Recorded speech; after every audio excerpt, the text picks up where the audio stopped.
Hello，大家好啊！咁咧，今集咧就講下關於咧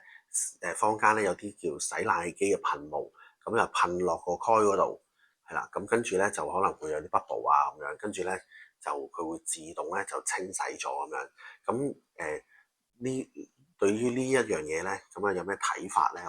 咁咧其實我會覺得有幾個問題嘅。第一，你洗咗個冷氣機個蓋，將嗰啲污糟嘢啊，可能會即係噴完之後可能會甩咗啊，咁跟住會經翻個水盤就會流走噶嘛。咁但係個問題係你噴咗嗰啲 bubble，佢唔係好冇大量嘅水，咁將嗰啲塵啊污垢啊沖咗落個水盤度，即係整咗落個水盤度，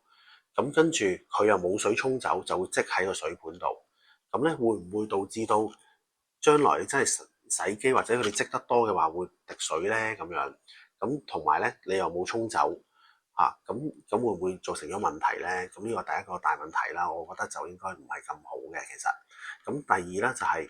你噴完嗰啲噴霧，亦都唔代表係真係會乾淨嘅其實。同埋咧，如果啲污垢咧積咗喺嗰個去水管嗰度咧，就仲大鑊，因為你又唔夠足夠水沖走佢，咁可能佢流少少咁樣，或者係可能到時將來可能經翻你嗰啲冷氣機製冷嗰啲